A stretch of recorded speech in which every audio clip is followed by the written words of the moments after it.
Bonjour à toutes et à tous et bienvenue dans un nouvel épisode des Dessous de la littérature.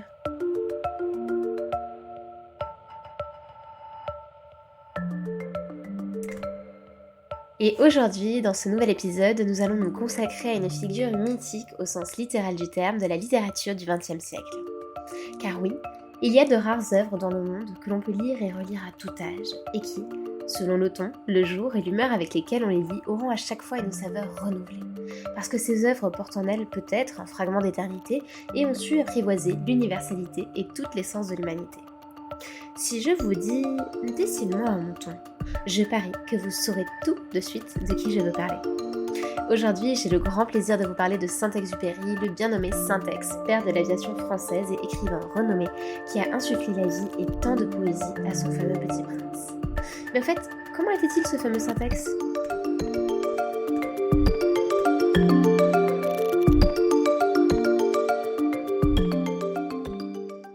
Dites-moi, mais on l'a prétendu silencieux, ou loquace selon les circonstances. Avec vous, il devait être loquace. C'est-à-dire que, vous savez, Saint-Ex était un homme qui,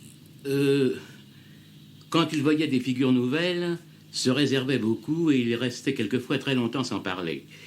Et quand les gens ne lui plaisaient pas, il se renfermait, il n'était pas hostile, ni désagréable, il était bien trop gentil. Mais il se renfermait sur lui et il abandonnait son corps, là, il partait ailleurs et il nous laissait son corps en consigne. Et quand les imbéciles étaient partis, il revenait et il s'animait et il racontait des histoires. Et alors il était très drôle, il récitait du Mallarmé avec l'accent suisse, il faisait des tours de cartes, ce qui était quelquefois une façon de s'escamoter vis-à-vis des gens qui ne connaissaient pas très bien. Il chantait des chansons en chœur. Dans le grand lit de la marquise, nous étions 80 chasseurs, 80 chasseurs, enfin, etc. Vous voyez, il y avait une atmosphère popote, gentille, aimable. Est-ce que Saint-Exupéry était un brillant causeur ? Ah non, il était le contraire d'un brillant causeur. Il parlait sans effet, sans faire de mots d'auteur. C'était un admirable conteur des mille et une nuits, si vous voulez. Il parlait avec une sorte d'éloquence intérieure, avec une voix sourde. Il obtenait ainsi, sans le solliciter d'ailleurs, le silence des auditeurs les plus rétifs.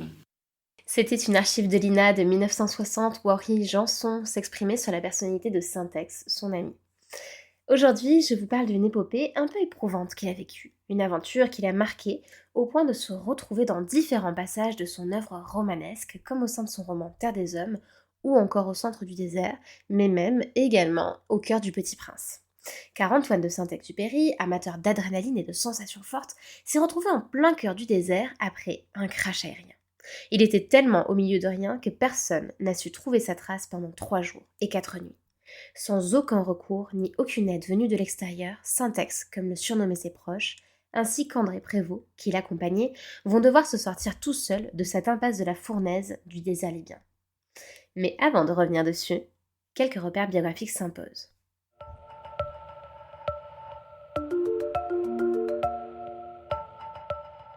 Antoine de Saint-Exupéry est assurément un enfant de son siècle, un fils du tragique 20e puisqu'il naît le 29 juin 1900 tout pile à Lyon. Il passe son enfance au cœur de la noblesse française aux côtés de ses 4 frères et sœurs.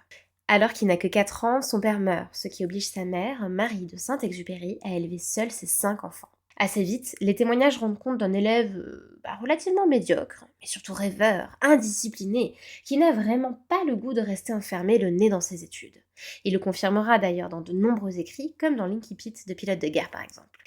Et c'est ainsi que sa scolarité laborieuse apparaît-elle comme le prélude à une vie d'aventure qui s'annonce un beau jour de 1912, alors qu'il passe ses grandes vacances non loin. Fasciné par les avions, il prend son vélo et y passe des jours à parler aux mécaniciens, à leur demander comment fonctionne leur mécanisme, à tel point qu'il fera son baptême de l'air cette même année, alors qu'il n'a donc que 12 ans.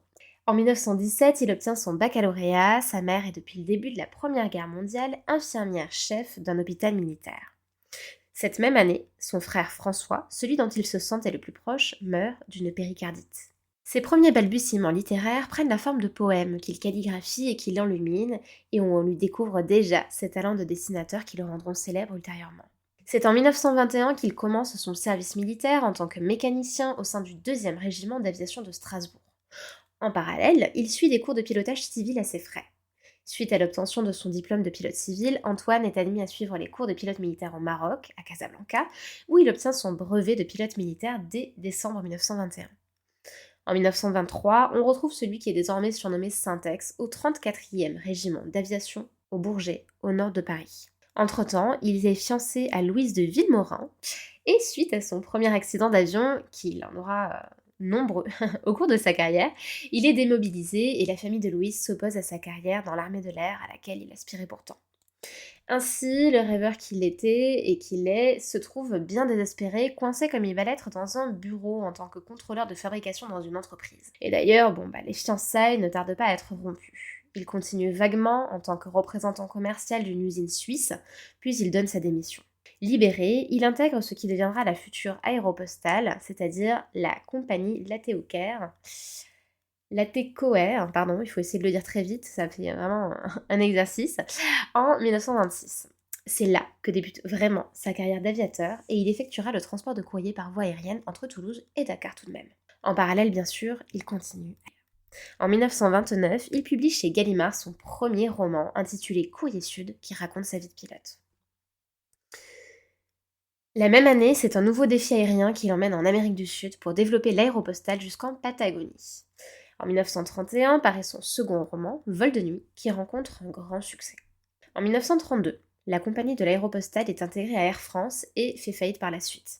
Antoine se tourne alors vers le journalisme et devient reporter pour Paris Soir, au Vietnam, puis à Moscou.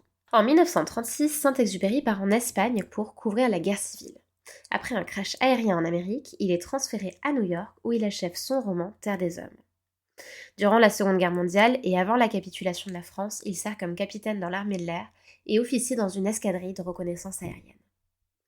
En 1940, il part pour New York en raison de son opposition à De Gaulle. Et c'est d'ailleurs pour cela, entre autres, que Saint-Exupéry a du mal à y trouver sa place. Après l'entrée en guerre des États-Unis, il décide de rejoindre les troupes françaises, mais en combattant au sein de l'armée américaine. Juste avant de partir, il laisse à la journaliste Sylvia Hamilton, qu'il hébergeait alors, son manuscrit du Petit Prince. Et c'est pour cela que la première édition du Petit Prince sera ainsi anglaise.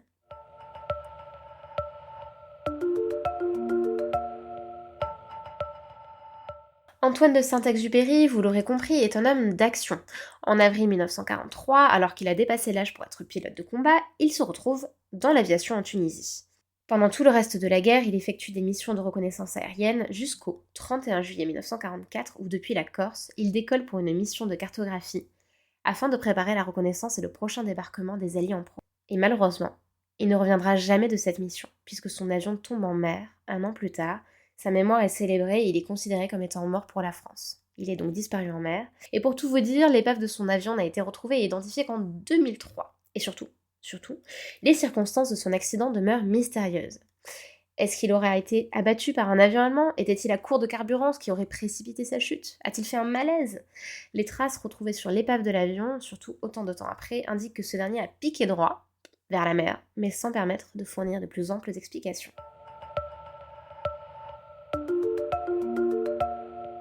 Passons maintenant à l'anecdote. Le 29 décembre 1935, il est alors accompagné de son mécanicien André Prévost, il tente un raid Paï-Saïgon. Vers 23h, par une nuit très sombre, ils partent de Benghazi, en Libye. Afin d'éviter la zone interdite, ils évitent de longer la côte. Ils volent en ligne droite vers le Caire, au-dessus du Sahara. Le 30 décembre 1935, à 2h45, l'avion heurte un plateau rocheux du désert libyen, alors que Saint-Exupéry a volontairement diminué son altitude pour tenter d'éviter de se faire repérer. Par le plus grand des miracles, les deux aviateurs survivent à l'accident. Mais leurs cartes sont relativement floues et surtout pas assez détaillées de l'endroit où ils se trouvent, ce qui ne leur permet pas du tout d'avoir une idée précise de leur position. Ils sont perdus dans les dunes de sable, c'est à peu près tout ce qu'ils savent. Ils savent également que leur seule réserve consiste en quelques raisins, 2 oranges, une madeleine, une pinte de café dans un thermos cabossé et une demi-pinte de vin blanc dans un autre. Ils ont également une petite provision de médicaments, 100 grammes d'alcool à 90%, de l'éther pur, un petit faclon d'iode, ce qui fait que, autant dire qu'ils sont plutôt mal barrés. Après avoir épuisé leurs réserves de boissons dès le premier jour, les deux aviateurs voient des mirages et ont des hallucinations auditives, c'était prévisible, lesquelles sont rapidement suivies d'hallucinations beaucoup plus vives. Au deuxième et au troisième jour, ils mènent plusieurs expéditions de reconnaissance infructueuses et ils sont tellement déshydratés qu'ils cessent de transpirer. Après ces fameuses expéditions infructueuses, Saint-Exupéry décide de manière totalement arbitraire de prendre la direction de l'Est, celle qu'il appellera la direction de la vie, celle que Guillemet avait suivie 5 ans plus tôt lors de son périple légendaire dans les montagnes andines. Et que vous pouvez d'ailleurs voir dans le film Saint-Ex qui est paru au cinéma récemment. Le quatrième jour, 2 bédouins sur un dromadaire les découvrent et leur administrent un traitement de réhydratation qui leur sauvera la vie. Accompagnés de ces 2 bédouins, ils parcourent enfin les 80 km qui les séparaient du Caire. Et le dénommé Saint-Ex, dont nous avons parlé tout aujourd'hui, publiera ensuite cette aventure qui aurait pu très mal se terminer dans le journal L'Intransigeant en février 1936, dans une série d'articles que l'on peut d'ailleurs consulter encore en version numérisée en ligne, intitulée Le vol brisé, prison de sable, et ensuite dans les 2 romans dont je vous ai parlé en préambule. Du coup, avec une telle épopée, et avec une vie aussi mouvementée, faut-il vraiment s'étonner qu'il soit mort en vol au-dessus de la Méditerranée ? Il semble du coup malheureusement que le titre de son article Le vol brisé ait eu un côté prémonitoire.